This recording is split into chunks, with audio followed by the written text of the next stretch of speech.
Bonjour et bienvenue pour ce nouvel épisode avec les passionnés de Warhammer.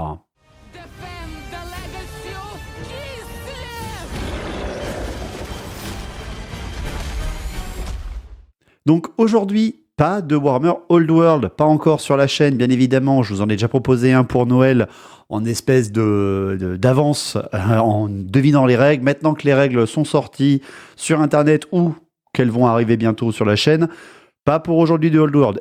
Et de toute façon, si vous avez bien vu l'intitulé de la vidéo, eh bien, vous savez que ces deux factions que vous allez découvrir aujourd'hui ou redécouvrir ne seront pas dans Old World pour l'instant. Donc, autant se faire plaisir avec Warhammer Battle. Et justement, on va faire une partie qu'on voit presque jamais, c'est-à-dire les Nains du Chaos avec le Forge World, le livre Forge World V8 officiel.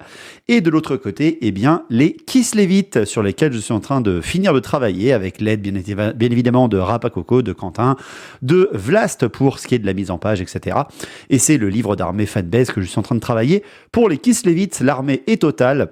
Et on va ressortir bien sûr les Nains du Chaos, absolument superbe, de Johan qui nous a offert sur la chaîne, ainsi que ce livre d'armée magnifique. Donc la bataille est à 2500 points, nos factions sont plutôt équivalentes, les armées ne sont pas ultra opti à chaque fois, mais c'est normal. Le but étant plutôt de vous faire découvrir et de passer un bon moment avec une belle table et de voir un petit peu les nouveaux moyens. Donc l'armée de Nains du Chaos sera commandée par Jean Lama, notre seigneur Nain du Chaos. Pour ce qui est de Auvergne-Rhône-Alpes, il est en train de faire avec ses Nains du Chaos la campagne. Ce n'est pas une partie de la campagne. Et la liste qu'il a à disposition pour la bataille, ici même, c'est celle de la chaîne. Donc il n'a pas tous ses choix, mais c'est pas grave, vous allez voir que c'est très opti et très intéressant contre du Kislevites. Donc, pour ce qui est de sa liste d'armées, il dispose d'un seigneur Nain du Chaos avec lame anti-armure, c'est-à-dire la lame d'obsidienne à 50 points qui annule l'armure adverse, ce qui est une grosse force chez les Kislevites, ce qui va leur faire donc très très mal. Il a également le bouclier et ainsi que l'amulette le bouclier de Potolo, je crois qu'il s'appelle, qui lui permet tout simplement d'ignorer la première blessure qu'il subit sur un 2+, et un talisman de préservation à 4+. En invulnérable. Il possède également en monture un grand Taurus, la figurine qui est magnifique, incroyable, et qui fait vraiment plaisir, avec le Taurus, qui est une figurine extrêmement intéressante, même si elle n'est pas très opti en termes de V8, mais en face, il n'y a pas de canon, il n'y a pas de longue portée et de tir puissant, donc ça va plutôt être intéressant à la sortir pour aujourd'hui. Ensuite, en doublon de héros, il possède un Nain du Chaos, un chef Nain du Chaos, porteur de la grande bannière avec la couronne de ténacité et la lame +1 pour toucher au corps à corps. Il possède également un sorcier Nain du Chaos, bien sûr. Je rappelle que les sorciers Nains du Chaos font à la fois office de sorcier, mais aussi d'ingénieur. Donc, il l'a mis du feu pour avoir une longue portée de distance et pas le domaine d'achat qui est peut-être un peu trop fort, surtout contre une armée de fanbase. Donc, c'est pas très grave. Il a eu d'ailleurs des bons jets. Il a eu la cage enflammée, donc qui bloque l'unité adverse, qui lui fait faire des tests. Et si elle échoue, elle se prend des dégâts et elle ne peut plus rien faire derrière.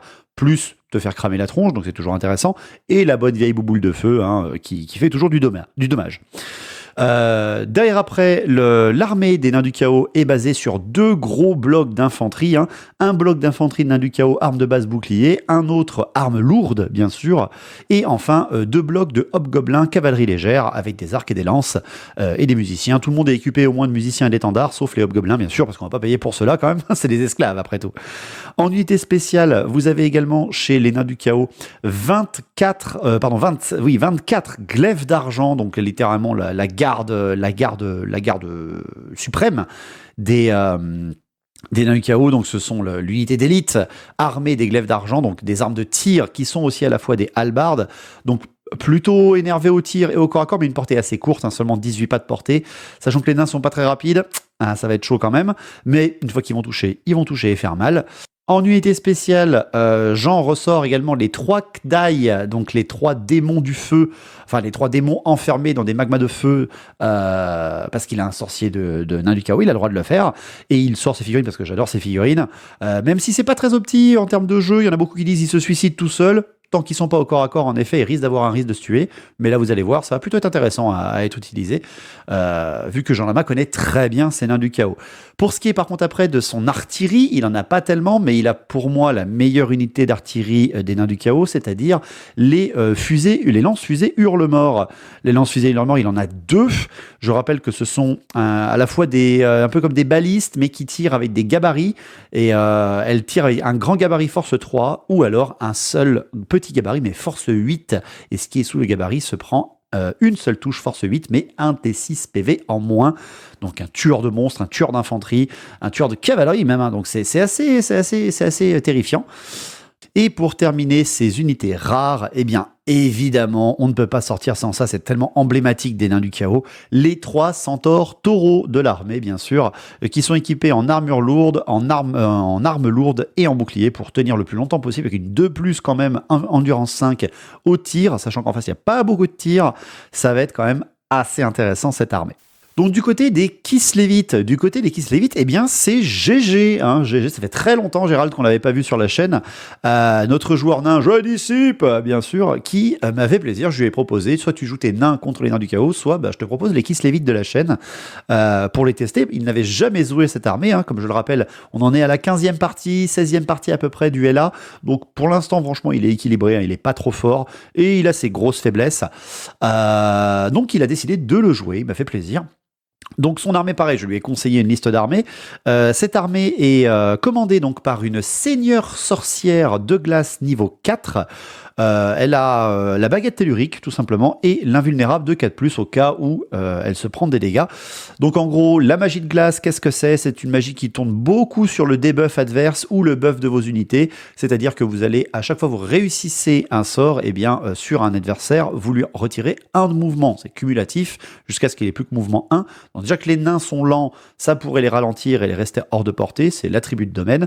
Le reste après, c'est beaucoup de malus, de bonus, et un ou deux blasts, enfin un blast et le fameux cœur de l'hiver, bien sûr, qui est assez terrifiant, test d'endurance ou un PV en moins sans armure. Encore contre les nains, ça va aller. Donc cette sorcière niveau 4 possède le primaire. Le primaire est le même sort que la tornade, si vous connaissez dans le domaine des cieux. J'ai vraiment pris le même, sauf l'attribut de domaine qui change.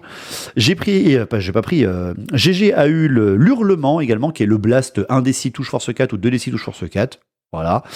Il a eu également la tempête. Alors la tempête, c'est inspiré, je crois, du domaine des cieux. C'est le bouclier de Fa, en fait. Vous savez, c'est à 12 pas autour de toi, autour de ta sorcière. Eh bien, tes ennemis ont -1 pour te toucher. Et si c'est des armes à gabarit ou comme canon, etc., ils doivent faire un 4+ pour te toucher. Sinon, ils ne peuvent pas te toucher. C'est une espèce de bouclier Star Wars.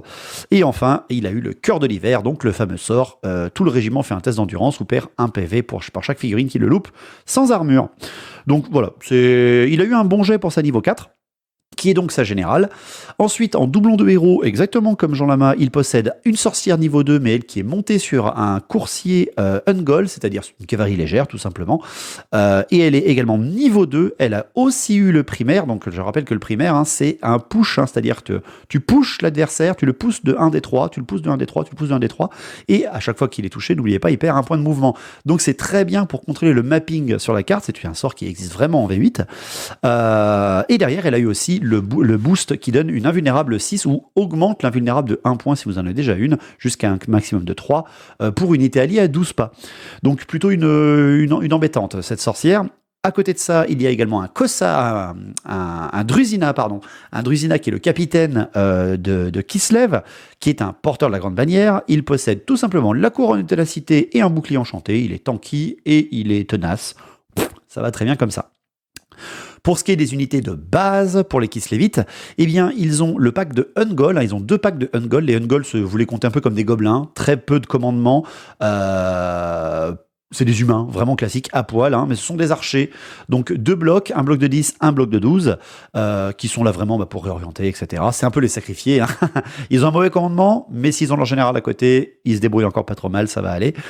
Par contre, après, c'est le nœud dur, hein, c'est l'infanterie lourde, hein, les originaires des gospodars, c'est-à-dire les cossards. Les cossards sont des humains, mais qui peuvent avoir armure lourde, bouclier et armes lourdes. Et bien là, GG les a full équipés, c'est-à-dire que les 2 blocs, le bloc de de 23 et le bloc de 29 sont tous en armure lourde bouclier pour résister un peu au tir des nains du chaos, et derrière possèdent des armes lourdes au corps à corps, sachant que les cossards, je leur ai donné la règle qu'une fois qu'ils sont au corps à corps, le premier round de corps à corps, ils ont plus 1 en force, donc c'est des infanteries qui ont force 6 au tout premier round, mais là ils n'ont pas la haine, comme vous avez pu le voir sur les dernières parties qu'on a vues sur Kislev sur la chaîne, les Kislevites ont la haine des guerriers du chaos, pas des nains du chaos, donc là ils ont une CC3, hein, les humains, c'est pas si facile non plus que ça, hein, toucher du nain.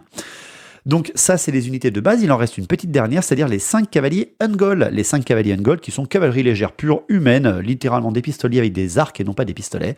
Voilà, pas vraiment grande chose de différence pour faire un petit chausson à la magicienne niveau 2. En unité spéciale, par contre, les nouvelles figurines que vous n'avez pas encore vues, c'est-à-dire les chariots de Kislev, qui sont des chariots possédant 4 PV, une armure à 4+, et qui possèdent 3 arquebusiers avec des hallebardes sur l'arrière. Donc c'est à la fois des petits trucs de soutien, et quand même des chars à force 5, endurance 4, hein, c'est toujours intéressant. Ils en ont 2, l'armée de Kislev, pour cette bataille. Il y a bien évidemment la Légion du Griffon, hein, l'emblématique cavalerie ailée de Kislev.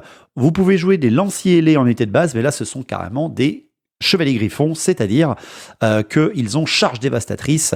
Quand ils chargent, ils rigolent pas, les mecs. Ils ont CC4, force 4 de base, lance de cavalerie, une petite armure à 2+, donc ça va être quand même costaud. Hein. Ça va être quand même costaud. Ils sont très très forts en charge, mais après, encore une fois, ne restent que des humains en termes de dégâts s'ils ne chargent pas. Et enfin, pour terminer cette armée Kislevite, bien entendu, les 3 fils d'Ursune que vous connaissez maintenant sur la chaîne, la cavalerie monstrueuse rare des Kislevites, charge dévastatrice pour le cavalier, 3 attaques force 5, endurance 5 pour ce qui est de l'ours, une armure à 2+, et 3 PV chacun.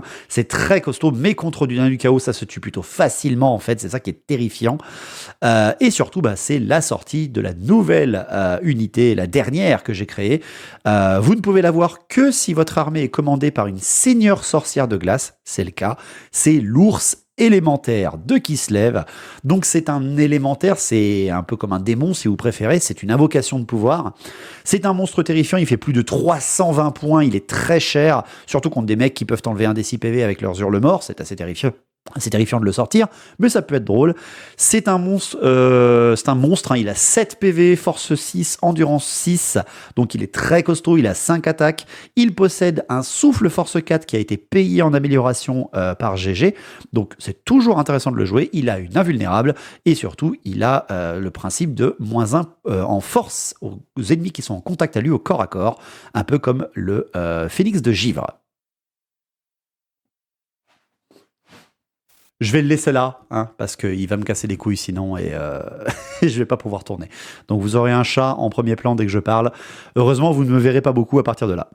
Donc, après avoir décidé que le champ de bataille de la table serait un champ de bataille classique, c'est-à-dire que la colline au centre, enfin le décor au centre est une colline, hein, vous avez 2 ruines sur la table, la ruine du côté des nains du chaos, la ruine du côté des Kislevites, et après quasiment tout le reste compte, il y a 2 forêts, et après que des obstacles, c'est-à-dire des barrières pour ce qui est des petits décors qui traînent sur la table. Donc, pas de grands changements et pas de grosses difficultés. Pour ce qui est du déploiement, les Kislevites ont déployé donc sur leur flanc gauche les 2 chars, la cavalerie griffon, l'ours élémentaire et les Ursunes qui vont s'occuper donc de ce flanc, les Ursunes et l'ours élémentaire vers le centre de l'armée, bien évidemment. Et pour ce qui est de leur flanc droit, ils ont mis l'intégralité de leur infanterie ainsi que la cavalerie légère légèrement vers l'avant. Pour ce qui est des nains du chaos, beaucoup plus espacé, beaucoup plus étendu pour ce qui est du déploiement, mais un centre très solide du côté de Jean Lama. Donc vous avez des hobgoblins et des centaures taureaux sur le flanc gauche des nains du chaos. Vous avez des hobgoblins et des gdaïs, des kadaïs ou des gdaïs sur le flanc droit. Et vous avez les nains du chaos plus le taurus et l'artillerie qui est au centre de leur champ de bataille pour pouvoir vraiment bloquer tout le monde. Les avant-gardes ont été faites, les hobgoblins se sont avancés ainsi que la cavalerie Ungol pour tout de suite mettre les points sur les i entre joueurs.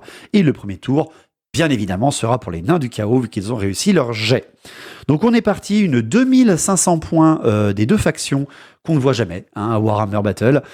Donc j'espère que ça vous plaira. Et on va voir qui est le meilleur qui gagne entre GG ou Jean Lama. Donc, pour le premier tour des nains du chaos, bien évidemment pas de charge, les mouvements sont assez simples, l'avancée des centaures taureaux, d'Ekdai et des nains du chaos au centre se dispatche, hein. Le Taurus monte quand même sur la colline au centre pour tout de suite être extrêmement cinématographique, sachant que les Kislevites n'ont pas d'artillerie dans cette liste d'armées, ils n'en disposent que d'une seule dans ma liste d'armées, dans mon LA, et qu'ils ont des tirs assez faibles et des magies pas trop violentes, avancer son Taurus et mettre la pression à l'adversaire est tout à fait logique. Les hobgoblins avancent très légèrement pour provoquer des charges, hein, c'est de la cavalerie légère, la fuite feinte va arriver très rapidement. Et la seule chose, c'est que les glaives d'argent sont assez loin des troupes, il va falloir qu'ils avancent et certainement pendant 2 tours, ils ne pourront pas tirer. Mais heureusement, l'artillerie nain du chaos est quand même là pour ça. Du côté de la magie, eh bien, Jean Lama nous fait un double 1, donc ça commence très mal pour ce qui est de la magie. Il prend ses 2 dés, il tente une boule de feu sur la cavalerie Ungol, il va la réussir et GG va louper sa dissipation et tuer un petit Ungol juste pour dire bonjour, une petite boule de feu dans les mecs de glace, toujours intéressant. Pour ce qui est des tirs, c'est le moment qu'on voulait du côté des nains du chaos, c'est le moment qu'on ne voulait pas du côté de Kislev. Les batteries hurle-mort se mettent à tirer. Elles choisissent les munitions Force 8, moins 1 des 6 PV, sous un seul modèle, sous le gabarit. La première, sachant que le mage est à côté, il peut donc utiliser la relance du dé de déviation ou la relance du dé d'artillerie sur une des figurines. Il va dévier de 10 sur les Ursunes avec le premier hurle-mort. Donc il ne fera rien, il va toucher le pack de Kossar en essayant de viser la magicienne parce que n'oubliez pas que c'est un gabarit. Le gabarit donc a touché la magicienne niveau 4 dès le premier tour. Mais c'est une force 8, moins 1 des 6 PV, donc c'est terrifiant. Heureusement, c'est une arme à gabarit. GG fait son attention messire, il le réussit, et c'est un Kossar qui mourra à la place de la sorcière qui s'était pris le coup. La deuxième hurle-mort, également force 8, vise les Ursunes à nouveau, et ce coup-là fait un hit, et sans ménagement, c'est moins 1 cavalier Ursune d'un coup. Et là, ça fait mal. Là, ça fait très, très, très, très mal de découvrir ça. Heureusement, pas de panique du côté de Kislev. Pas de corps à corps pour le premier tour des nains du chaos. Le premier tour des Kislevites. Alors, là, il y a des charges à tenter, vu que les hobgoblins se sont avancés pour provoquer les Kislevites. La charge double des cavaleries Ursunes et de la Légion du Griffon. Vous allez me dire, attends, mais il charge à travers les bois, il est fou. Mais il possède la bannière de guide. Et oui, ils sont équipés de 50 points, ou 45 points de bannière, je crois, pour qu'ils puissent ne pas avoir de tests de terrain dangereux à travers les forêts, ce qui les rend terrifiants à la Légion du Griffon. Et là, bien évidemment, que Jean Lama décide de s'enfuir face à cette terrible charge pour wiper son régiment. En même temps, sa cavalerie légère est là pour ça. Donc la Légion Griffon va totalement louper son test et va aller dans les bois, tandis que la cavalerie Ursune, elle, va réussir son test de commandement et changer de cible au dernier moment de sa charge et foncer en direction du général sur Taurus et va réussir sa charge malgré la terreur, etc. Bon, ils provoquent la peur eux-mêmes, donc ils en craint pas. Et de toute façon, les Kislevides possèdent la règle de charge glorieuse tant qu'ils sont sur cavalerie, c'est-à-dire que lors de leur première charge, ils ignorent, ils sont immunisés psycho, voilà, comme les chevaliers errants. Donc, une belle charge dès le début. Tour 1, on est tour 1, il y a déjà une charge, c'est quand même assez beau. Pour ce qui est des mouvements, eh bien, les chars et l'ours élémentaire viennent avancer légèrement sur le flanc gauche. Les Ungol, accompagnés de la magicienne, eh bien, vont se séparer. Là, GG se dit non, c'est trop dangereux. Même si quand même c'est assez dangereux de séparer un héros, il y a quand même de potentiel one-shot avec les hurle-morts, mais c'est pas grave. Il sépare sa magicienne et la ramène dans sa troupe pendant que ces Ungol, eux, avancent un petit peu et viennent provoquer les hobgoblins ils se replacent faire les hobgoblins pour tirer dessus. Pour ce qui est après derrière de sa ligne d'infanterie, il forme un grand demi-cercle en protection pour vraiment attendre. GG est un joueur nain à la base et il connaît très bien les nains du chaos. Et incroyablement, il ne met pas la pression au corps à corps.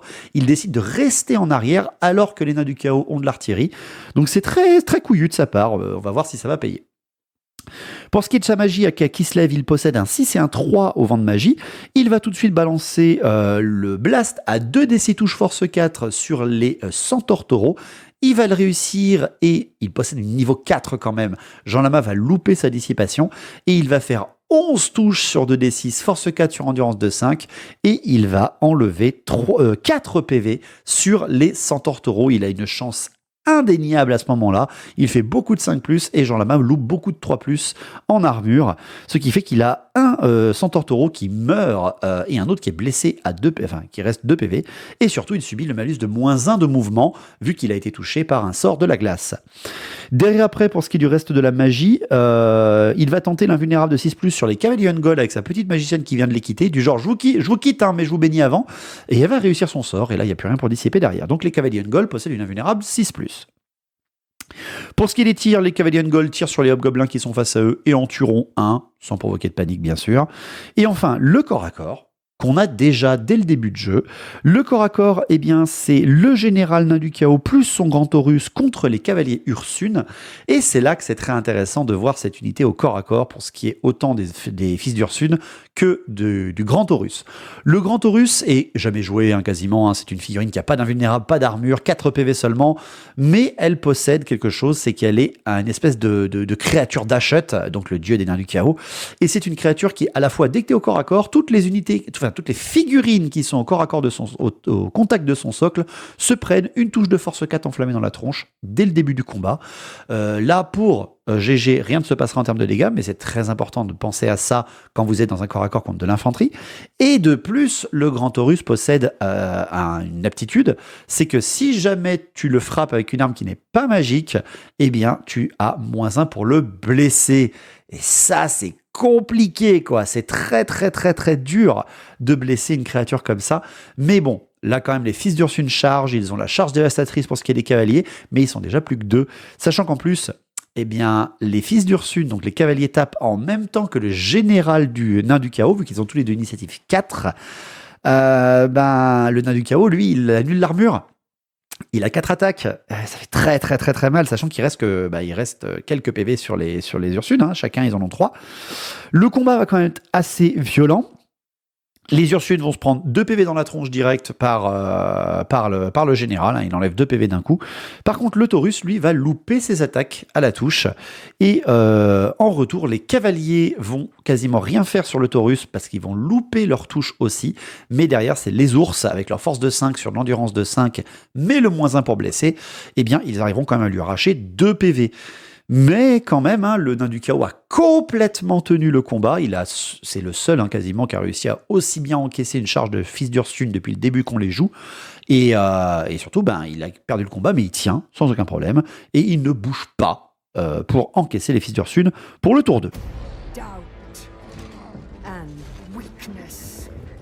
Donc, au tour 2 des nains du chaos. Les nains du chaos, eh bien, il y a des charges. Il y a des charges qui sont tentées parce que là, les Ungol sont offerts, mais il y a d'autres charges pour tout de suite bloquer la ligne qui se lévite, commencer à l'enfoncer sur certains flancs et avancer avec l'infanterie lourde jusqu'à être au corps à corps.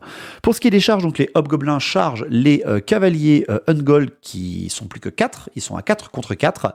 Les cavaliers Ungol tiennent leur position et tirent et vont tuer un hobgoblin, mais qui va arriver au contact derrière, et qui vont arriver au contact derrière. La seconde charge, ce sont les cavaliers centaures, les centaures taureaux qui voient les Ungol. Hein. Ils les voient, ils sont loin.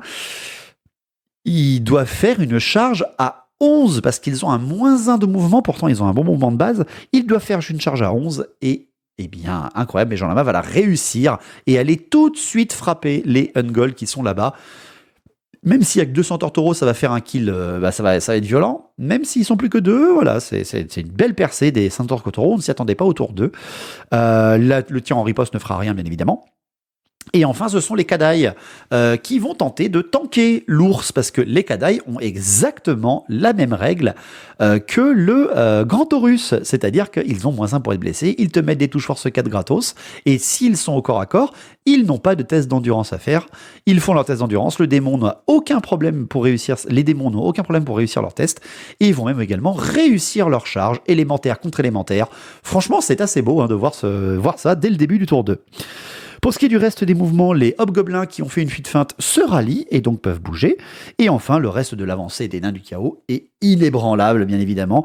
Les glaives d'argent sont trop loin, ils doivent refaire une seconde marche forcée, ne tireront pas à ce tour-là, encore une fois. Mais la pression des nains avance. Pour ce qui est de la magie, alors là, rien à voir, c'est du 6 et 4, mais je vais faire tout simple. Tout est dissipé ou pâmé. Et oui, parce que la petite sorcière niveau 2 sur son cheval avait un parchemin de dissipation, il sera utilisé et derrière la magie sera dissipée par le niveau 4 rien ne se passera. Pour ce qui est des tirs, les Hurlemorts vont tenter ce coup-là de tirer sur les infanteries avec les gros blocs de... Non, ils vont tenter de tirer sur le personnage cavalier et sur un char qui se lévite. Tout va louper, malheureusement, tout va dévier 2 fois. Donc pour ce qui est des corps à corps, les hobgoblins contre les Ungol, eh bien c'est très simple, il y aura un mort de chaque côté, mais les hobgoblins ont chargé, ils vont donc gagner le combat de 1 point. Les Ungol, avec leur commandement pourri, certes un peu loin du général, mais à côté de la grande bannière, vont quand même louper leur test de commandement et s'enfuir. Mais heureusement pour les Ungol qui sont derrière, eh bien ils ne vont pas pouvoir être impactés par les hobgoblins qui mangeront quand même les Ungol en les rattrapant, juste en s'arrêtant avant le corps à corps des centaures taureaux. Pour ce qui est des centaures taureaux contre les Ungol vont réussir leur test de commandement parce que eux sont à portée de leur général. Les Ungol, bien sûr, ne feront rien au corps à corps. Ils ont une force 3 contre l'endurance de 5, armure de 3+. Qu'est-ce que tu vas faire contre ça? Rien ne va se passer. Par contre, les Ungol vont perdre 4 d'entre eux par les centaures taureaux qui sont pas très en forme. Hein. Franchement, on les a connus plus violents. Ce qui fait que les centaures taureaux n'ont plus de rang du tout, même le premier. Et les Ungol, eux, possèdent le leur, le premier. Donc, ils sont indomptables. Donc, ils ne bougent pas avec le test de commandement réussi entre Général et GB.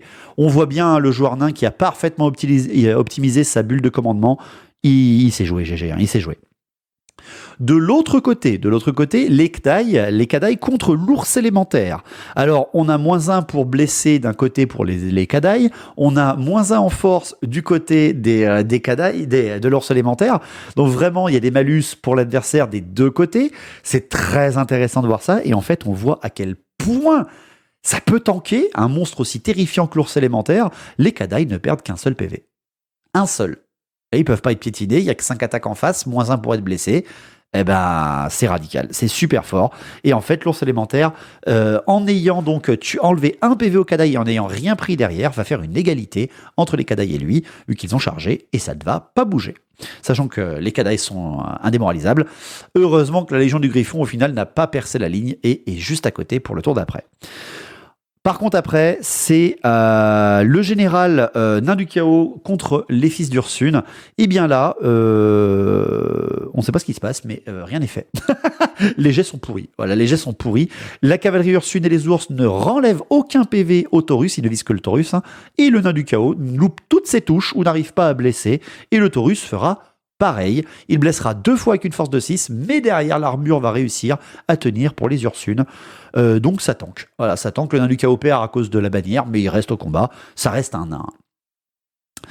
Donc le tour 2 de Kislev, tout a été tanké et ça a même commencé un peu à fuir du côté de la cavalerie légère. Donc les seuls qui ont gagné leur combat, ce sont les hobgoblins. Ça nous a fait rire à ce moment-là. Mais on passe à la contre-charge de Kislev. La contre-charge de Kislev, eh bien, c'est bien entendu la Légion du Griffon qui vient charger le flanc des Kadaï. Et là, c'est pas la même. Je rappelle que vu qu'ils chargent, c'est de la cavalerie. Ils ont la charge dévastatrice.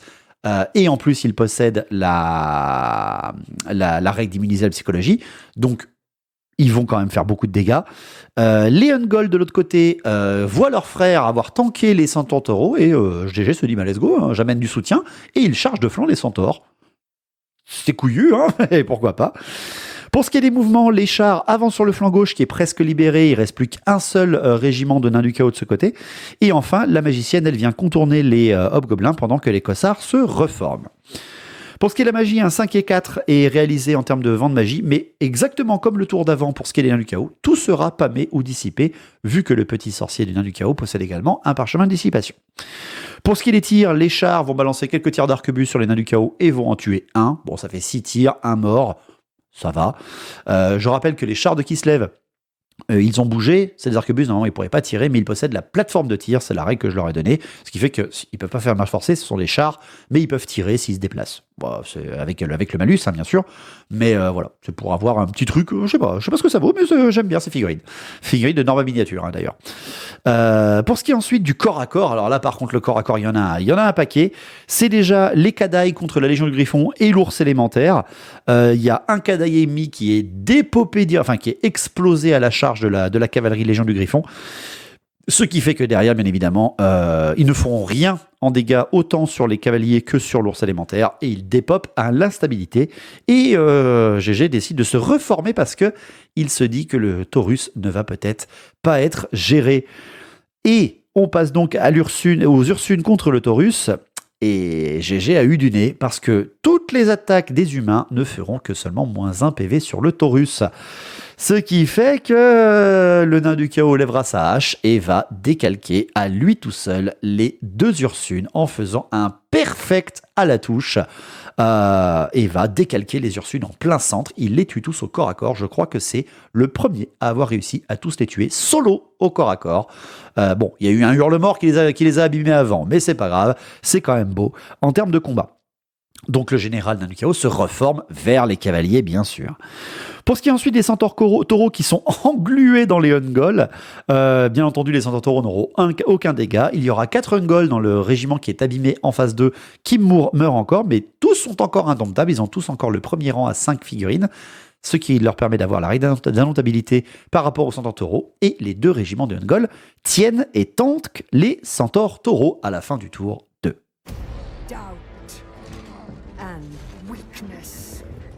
Donc tour 3 des nains du chaos, c'est reparti, on retourne, on veut du sang, on est à Warhammer. Le général avec son grand Taurus charge la légion du Griffon, bien sûr, mais il n'y va pas seul, il déclenche la charge combinée avec les nains du chaos, armes lourdes. Et là, c'est terrifiant parce que c'est tout le monde force 5 minimum, les humains en face, donc une endurance de 3, ça reste des humains. Ça va être compliqué, mais heureusement pour GG, les nains du chaos à pied loupent de 1 leur charge, ce qui fait que le général sur Grand Taurus fonce tout seul en direction des cavaliers. Pour ce qui est des mouvements, les hobgoblins se replacent en direction vers l'infanterie pour voir la magicienne, pour voir lui tirer dessus, etc. Les nains du chaos continuent d'avancer au max, il faut qu'ils se mettent à portée. Et oui, c'est lent, le nain du chaos, quand c'est pas du cavalier ou du monté ou du démon. À la magie, un 6 et 5 des nains du chaos est réussi. Enfin, est fait. La cage enflammée, donc le fameux sort, si vous voulez lancer des sorts, bouger, tirer, etc., vous devez réussir un test de force ou cramer, est tenté sur les cossards avec la magicienne. Il est dissipé, bien sûr, par GG. Et ensuite, la boule de feu vise les mêmes unités et fera 3d6 touche force 4 morts seulement. Mais quand même, ça fait toujours, toujours la petite boule de feu qui te rappelle qu'il est là, le petit gars au fond de la table. Il tire très loin, la portée est à plus de 36 pas. Il tire très très loin avec sa boule de feu. En parlant de tir, eh bien, les batteries hurle-mort, bien évidemment. La première batterie hurle-mort va viser l'un des chars à force 8 qui est là-bas au fond, là, qui commence à menacer le flanc de ses nains du chaos. Il va faire un hit à force 8. Notre cher Jean Lama va jeter son dé pour blesser. Effet 1, vous le connaissez, c'est classique. Et celui-là, il peut pas le relancer. Donc malheureusement, le char voit la fusée lui tomber en plein dessus, mais ne pas péter. Au dernier moment, il a du pot. Les hobgoblins vont tirer, mais ne feront aucun dégât. Et enfin, la dernière batterie hurle-mort va viser le gros pack de cossards de la magicienne et va dévier de 10, malheureusement, et ne va rien faire. Terrible, terrible. Il n'a pas beaucoup de chance. Il relance cette déviation, mais à chaque fois, pas de hit. C'est dommage. Pour ce qui est du corps à corps, les centaures taureaux contre les Ungol vont faire l'incroyable réussite d'enlever 1 PV aux centaures taureaux. Bon, ils en tueront pas, mais ils enlèvent 1 PV. Et ils perdent 5 d'entre eux. Ça commence à faire mal. Et ils vont tous rester encore au corps à corps sans... Il y a un régiment qui est mort, on va pas se mentir. Mais l'autre régiment, étant encore indomptable, va rester sur place, tanker les centaures taureaux qui vont, eux, se reformer face à ce régiment qui commence à les embêter. Pour ce qui est du Grand Taurus contre la Légion du Griffon, alors là c'est quand même assez violent. Le général nain du chaos va s'approcher avec ses 4 attaques, va tuer 2 cavaliers tout seul, directement. Derrière ensuite, le Taurus va, avec son attaque force 4, tuer un cavalier. Vous savez, l'attaque de force 4 au contact de cette figurine dès le début du combat, va tuer un cavalier gratos, pourquoi pas, sur 4, parce qu'il loupe en fait son armure GG, et par contre derrière il va réussir 2 attaques force 6, et là par contre GG va réussir à en tanker une, ce qui fait que les Légions du Griffon va perdre 4 personnages sur 10, mais par contre rien ne sera fait sur le Grand Taurus. Encore une fois, son -1 pour blesser est terrifiant au corps à corps, mais heureusement la Légion du Griffon, malgré un ratio terrible, va réussir à tenir la ligne avec un magnifique jet de nain de GG et un test de commandement réussi. Donc tour 3. Tour 3 qui se lève, hein. Encore une fois, tout a été tanké, c'est quand même assez beau. Et surtout, les nains du chaos loupent quelques charges à chaque fois, ce qui les ralentit encore une fois. Donc, la contre-charge, bah alors là, c'est donné. Hein. L'ours élémentaire, il voit un plat là, de steak de bœuf devant lui, il ne pourra pas dire non. Il charge de flanc le général sur son grand Taurus, le Taurus qui n'a plus qu'un PV quand même. Hein. On va peut-être pas pousser, mais ça va commencer à être dur quand même. Hein. Ça va commencer à être dur. Pour ce qui est du mouvement, les cossards avec la grande bannière avancent et viennent provoquer en fait les nains pour pouvoir un petit peu faire du tanking. Tandis que du côté des cossards avec la mage, ils commencent à reculer pour mettre des malus au tir quand même au glaive d'argent. Pour ce qui est après des chars, ils contournent complètement et encerclent même presque les nains du chaos armes lourdes pour faire un énorme bloc de combat contre le bon bloc de nains du chaos armes lourdes qui est juste derrière. À la magie, à 5 et 2 est fait. Le blast est tenté sur la glaive d'argent et en tuera 2. Voilà. Avec un irrésistible en plus. Hein. Le irrésistible est assez terrifiant à ce moment-là. L'irrésistible de la magicienne niveau 4 fait une explosion force 10 dans son régiment, mais pas la cascade dimensionnelle, celui d'au-dessus, donc le niveau 6. Et GG décide de relancer avec sa baguette tellurique pour éviter de tuer trop de ses cossards et faire de la panique. Et là, il va faire le 12, et donc il va perdre un seul niveau de magie et ce sort de blast pour le reste de la partie. Derrière après, la petite magicienne niveau 1 va tenter de pousser avec le primaire les glaives d'argent pour qu'ils tapent la colline, qu'ils aient des dégâts, qu'ils aient moins 1 pour toucher, enfin moins 1 pour mouvement, etc., etc. Mais elle ne va même pas réussir son sort, ce qui fait que les dés des nains du chaos de Jean Lama ne serviront à rien pour dissiper. Au tir, les chars vont continuer de tirer sur les nains du chaos et en tueront un encore une fois. C'est toujours un nain du chaos en moins, mais c'est toujours drôle. Et enfin, au corps à corps, eh bien, c'est le général contre la Légion du Griffon. Eh bien, le général et son Taurus vont quand même exploser 3 chevaliers du Griffon de plus. Il ne reste plus que 3 cavaliers qui n'ont mangé que les cadailles, hein, donc c'est pas très rentable tout ça. Et enfin, l'ours élémentaire va démontrer la puissance d'un gros monstre contre un monstre aussi en face. Malgré le moins 1 pour blesser, il reste à force 6 et le Taurus est à endurance 5. L'ours élémentaire va tout pile poil enlever le dernier PV du Taurus et faire tomber au sol le général des nains du chaos, ce qui permet à l'ours élémentaire de piétiner, vu que c'est pas dans le même ordre d'initiative, hein, c'est à la fin du combat, le piétinement furieux, il va lui permettre de piétiner furieusement le général nain du chaos qui est tombé en infanterie. Le général nain du chaos reste un nain du chaos bien tanky, et il y a 5 piétinements force 6 donc sur ce nain du chaos, et Jean Lama va louper l'intégralité de ses sauvegardes. Voilà. J'ai rien d'autre à dire à part ça.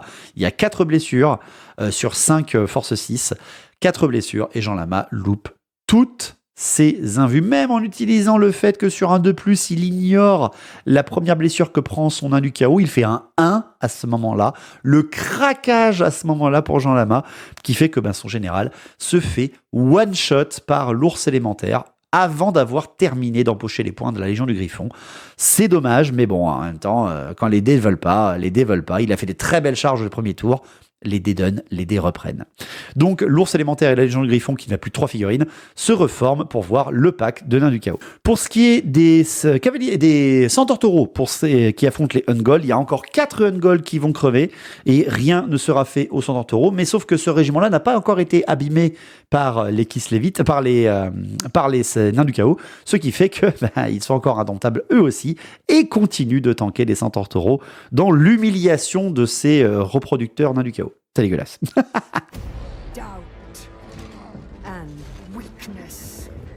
Donc, le tour 4 des nains du chaos, là la perte du général a fait mal, le flanc droit vient de s'affaiblir grandement du côté des nains du chaos, mais il leur reste leur artillerie, il leur reste des solutions. Les nains du chaos, avec leur arme lourde, chargent le char qui était là pour les réorienter, bien évidemment, il s'est placé devant pour les réorienter, ils vont l'assassiner et tenter de déclencher les petites paniques autour, hein.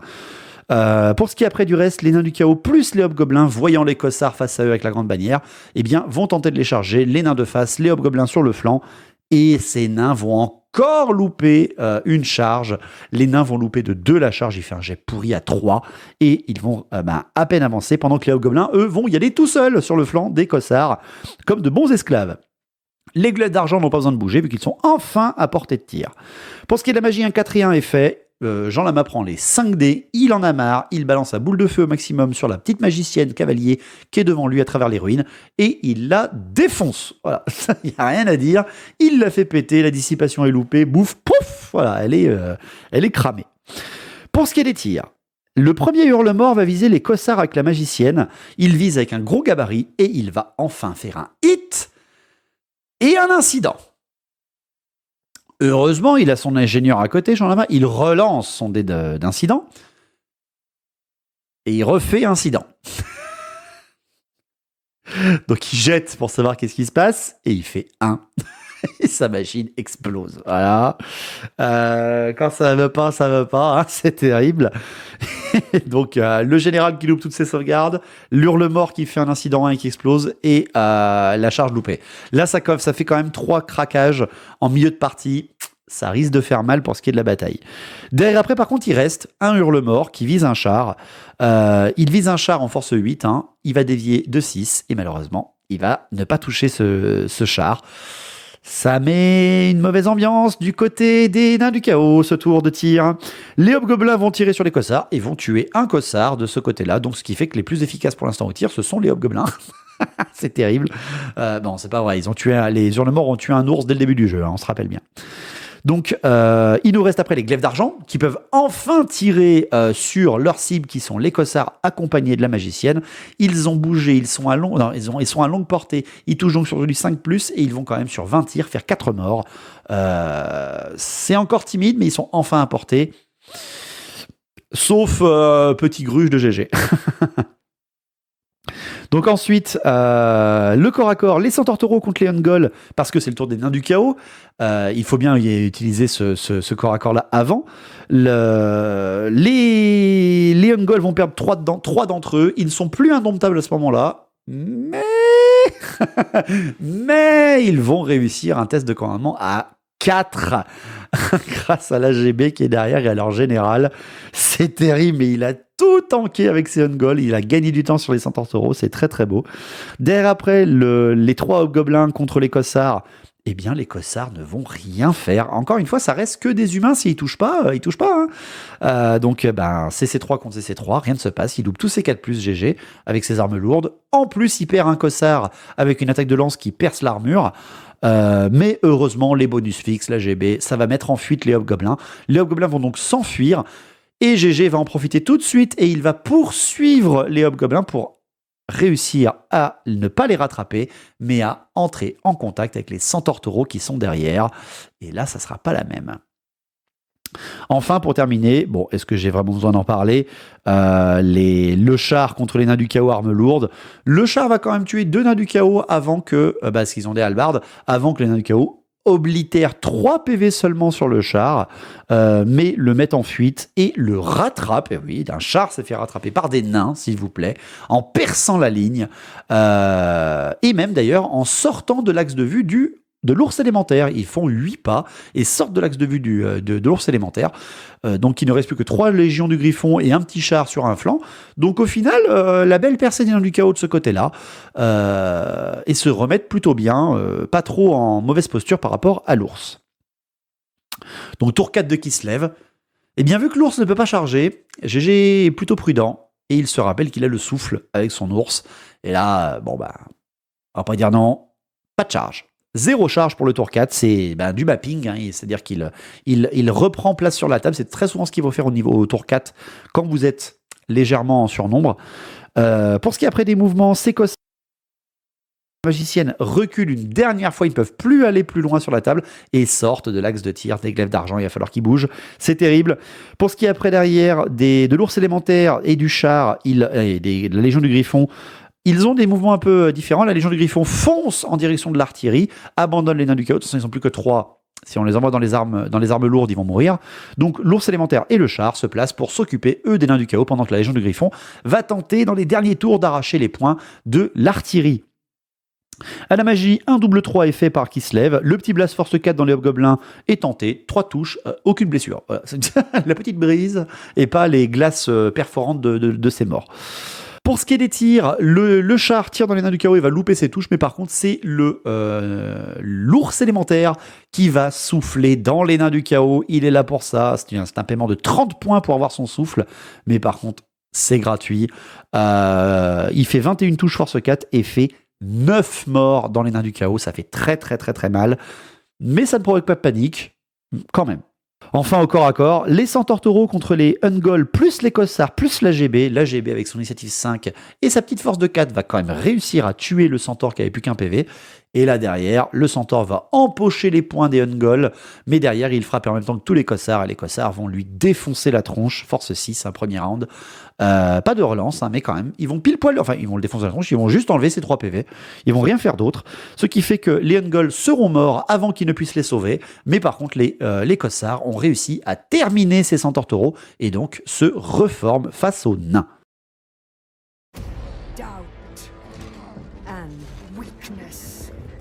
Donc tour 5 des nains du chaos, les hobgoblins et les nains du chaos vont tenter de charger les Kossars grande bannière, et là, là c'est terrible en fait. C'est terrible en fait parce que les hobgoblins réussissent encore à nouveau, mais les nains du chaos loupent une nouvelle fois cette charge. Jean Lama n'a vraiment pas de chance avec sa charge, je le redis bien. On a été limite à lui accorder une relance, mais non, c'est le jet de dés, hein, qu'est-ce que vous voulez que je vous dise ? C'est Warhammer, c'est ça le sel. Les hobgoblins retournent encore au combat contre des Kossars, ils retournent, c'est l'autre régiment qui va au combat, mais encore une fois, les Kossars vont être pris de flanc par des hobgoblins sans avoir le soutien des nains du chaos. Les nains du chaos sont très prudents, hein. Ils envoient leurs esclaves mourir avant. Donc pour ce qui est des mouvements, les autres nains du chaos en armes lourdes se reforment face à l'ours élémentaire, face à leur destin, bien évidemment. Ça va faire un beau combat, ça va faire un très beau combat, on espère.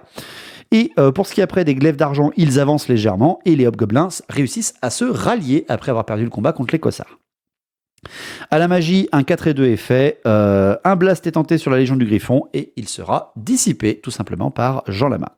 Par GG.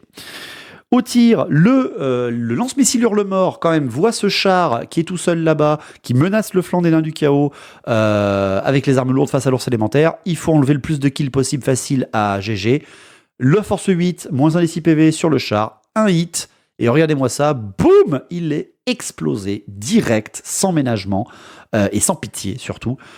Et il rattrape un petit peu ce flanc, c'est-à-dire ça va être un gros bloc d'infanterie arme lourde contre un gros monstre. C'est ce qu'on veut voir, c'est sa Warhammer, c'est du fight. Donc derrière, après, pour ce qui est des corps à corps, les hobgoblins contre les Kossars grande bannière, il y aura seulement moins 1 PV fait encore des deux côtés, c'est nul. Le GB il loupe toutes ses attaques et les Kossars n'en tuent qu'un seul, c'est CC3.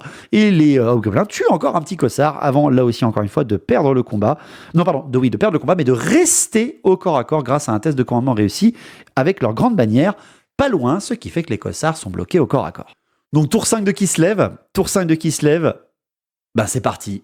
C'est parti, c'est la charge de l'ours élémentaire, la puissance de Kislev contre l'indomptabilité des nains du chaos avec les armes lourdes. Et c'est là que l'ours élémentaire provoque la terreur. Les nains testent, et Jean Lama fait 10. Les nains du chaos ont 9, et les nains du chaos, au pire moment, s'enfuient. Ils s'enfuient sans même tenter de tanker cet ours élémentaire. Et l'ours élémentaire, encore pire, les rattrape dans leur terreur et dans leur fuite.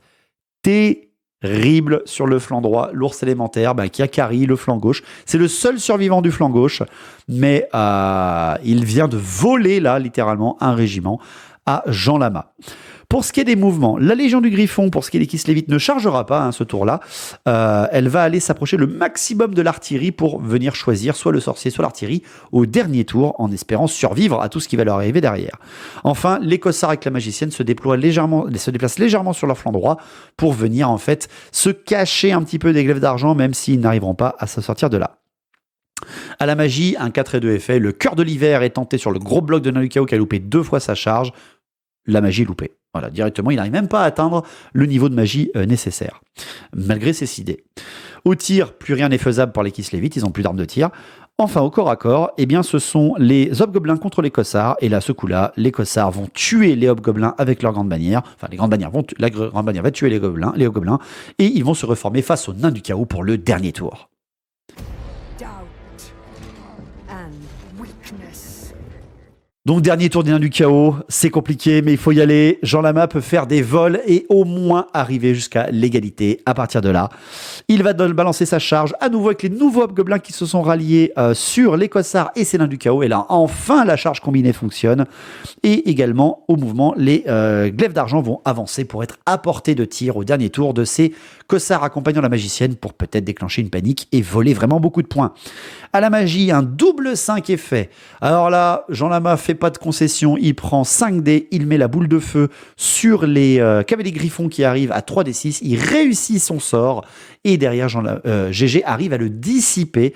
Mais il reste la cage enflammée, et la cage enflammée vise en fait la Légion du Griffon à nouveau, réussit son sort, GG ne peut rien faire, et il se prend 6 touches force 4 dans la tronche, 4 blessures, c'est du 3+, pour sauver ses cavaliers, et GG va en passer il va sauver un seul de ses cavaliers de la Légion du Griffon, mais tout le reste va mourir, ce qui fait que la Légion du Griffon n'a plus qu'un seul personnage à ce moment-là face à elle, enfin dans son régiment, face à l'artillerie. Ça va être très compliqué. Pour ce qui est des tirs, le hurle-mort peut tenter quelque chose. Le hurle-mort ne peut pas tuer l'ours élémentaire. L'ours élémentaire a 7 PV. C'est un truc que j'ai fait plus tanky, mais à plus de 300 points. Donc, même s'il fait un hit, il pourra lui tirer 6 PV. Il est musée psycho, il ne pourra pas le mettre en fuite. Donc, il va vouloir essayer quelque chose. Il va viser en fait l'arrière, parce qu'il a un minimum de 12 pas pour tirer, l'arrière du cavalier griffon, et va prier en fait pour que ça dévie sur le chevalier griffon à force 8, moins 1 des 6 PV pour le one shot. Il va faire pile poil 6 points pour dévier en direction, c'est pile poil ce qui le sépare de la Légion du Griffon. Malheureusement, la flèche de déviation n'est pas dans le bon sens. Il la relance avec son ingénieur et malheureusement, il fait un hit et donc loupe son tir. C'est terrible, cette Légion du Griffon va rester toute seule pour menacer l'artillerie. Enfin donc, pour ce qui est des tirs, les glaives d'argent vont tirer à nouveau sur les Cossacks et vont en tuer 5, déclencher un test de panique, mais les Kislevites, c'est leur règle spéciale que j'ai mis pour tous les Kislevites, ils peuvent relancer leur peur, leur terreur ou leur panique une fois, et tout simplement, en fait, de toute façon, ils ont leur GB à portée, commandement 8, ils testent, ils loupent le premier, mais ils réussissent le deuxième, grâce à simplement la grande bannière qui est à côté. Mais quand même, ça a fait peur à ce moment-là. Ça a fait très très peur. On s'est dit, oh là là, il va le voler. Non. Dommage. Au corps à corps, les hobgoblins, les nains du chaos contre les cossards. Il y a 4 cossards qui sont tués, 1 hobgoblin qui sont tués. Et là, c'est la force 6 des cossards qui fait mal. 8 nains du chaos sont morts. Mais tout le monde est tenace de toute façon, sauf les hobgoblins. Les hobgoblins vont s'enfuir. Mais là, après, le reste, les nains du chaos et les humains vont rester complètement au corps à corps. Ce qui fait que le flanc des nains du chaos est exposé pour le tour 6. Et donc le tour 6 de Kislev pour terminer cette bataille, les cossards chargent sur le flanc des nains du chaos, ils réussissent leur charge, et GG a été beau joueur, la Légion du Griffon a chargé l'artillerie, a pris un des 6 touches force 4 parce qu'elle a chargé à travers la cage enflammée, c'est beau, il l'a tenté, et son cavalier mourra pour la beauté du sport, c'est quand même beau de faire ce sacrifice. Moi franchement c'est beau, j'aime beaucoup ça. c'est quand même très beau de l'avoir tenté parce qu'en plus il pouvait remarquer des points en faisant ça, c'est pas non plus un moment désespéré, il avait une 3+ d'armure mais il se reprend trop de dégâts. Donc la Légion de Griffon va mourir. Le mouvement, l'ours élémentaire se revient sur la table, il se remet au centre pour à son tour lui-même graver la colline et devenir extrêmement cinématographique comme le taurus qu'il a mangé juste avant. Et pour terminer, le corps à corps, les cossards contre les nains du chaos. 5 cossards vont mourir dans le régiment qui est déjà très entamé, et le régiment qui est très entamé ne va faire aucune touche réussie ou blessure réussie contre les nains du chaos. Et quand ça veut pas, c'est les nains, c'est les humains aussi, c'est pas très fort. Par contre, après, ce sont les autres qui arrivent sur le flanc qui vont faire 7 PV dans les nains du chaos. Mais là aussi, tout le monde est soit indomptable, soit tenace. Et ça va tout rester. La partie se termine donc comme ça. Et quelle violence. Doubt and weakness. Donc, résultat de combat, comment ça se passe un petit peu, parce que vous n'avez pas trop l'idée des points encore. Les nains du chaos sont V8 Forge World, les Kislevites sont une faction que j'ai créée. Eh bien en fait, au calcul, sans compter la mort du général ou quoi que ce soit, les nains du chaos ont marqué 1140 points sur 2500 et les Kislevites en ont marqué 1304. Vous rajoutez les 100 points de la mort du général et ça vous fait une victoire toute mineure, à l'arracher de la victoire mineure à peine. Vraiment à peine, hein, c'est je crois même pas de 100 points, je crois à peine. Bref, c'est au fil de l'égalité, mais quand même c'est très très beau. Finalement, des armées qui valent le coup l'une contre l'autre. Donc voilà, cette bataille est un petit peu voilà, le début d'année. On commence tranquille. J'espère que le nouveau montage vous aura plu et que j'aurai réussi à le monter correctement. Si jamais, encore une fois, vraiment, n'hésitez pas à nous soutenir, on en a besoin. Vous avez le Tipeee de la chaîne si vous voulez nous soutenir financièrement. Partagez la vidéo, vraiment, c'est important de le faire. Parlez de nous. Bien évidemment, participez à la campagne nationale si vous le désirez. La matinée de ce tournage, on avait fait une partie de la campagne. Vraiment participer. On est plus de 510 sur la campagne. C'est énorme. Jamais j'aurais pensé autant. C'est trop cool. Bien évidemment, on est prêt pour Old World. Ne vous inquiétez pas. Il faut juste que j'attende mon livre de règles parce que moi, il faut que j'attende mon livre de règles. Mais c'est pas grave. Vous aurez du Old World. On ne quittera jamais Warhammer Battle. Ne vous en faites pas parce que c'est ça notre passion. Et surtout, Warhammer Battle, on a toutes les armées. C'est ça qui est sympa. Donc voilà, c'est pas prêt de s'arrêter pour cette chaîne, ne vous inquiétez pas. J'espère que ça vous a plu. N'hésitez pas, si jamais vous êtes membre du Discord, vous aurez à disposition, quand Vlast aura terminé la mise en page, il fait un travail de fou, merci à lui, vous aurez tous à disposition le livre d'armée de Kislev V8, bien sûr, pour pouvoir les jouer avec plaisir. Comme vous voyez, c'est pas trop fort. Il y a juste Jean Lama qui n'a pas eu beaucoup de chance pour cette partie quand même, hein, on va pas se mentir, son tour 4 a été exécrable, mais c'est comme ça, c'est Warhammer, c'est les dés qui décident. Les deux joueurs étaient très contents. GG était plutôt content de l'armée Kislev. C'est pas sa mécanique de jeu de base, mais il était très content de la jouer. Jean Lama était extrêmement content de ses nains du chaos, comme toujours, même s'ils n'ont pas fait de bon jet pour aujourd'hui. Le Grand Taurus, la surprise vraiment de cette bataille, et l'ours élémentaire aussi, première fois qu'on le sort sur un tournage. C'est fort s'il n'y a pas de canon en face. Sinon, ça sera beaucoup plus fort, beaucoup plus fragile. Allez, je vous laisse là, on se retrouve bientôt pour un nouveau rapport de bataille. Continuez de nous suivre, venez nous voir sur Twitch, on a un stream de plus par semaine maintenant. Portez-vous bien et à la prochaine. Ciao!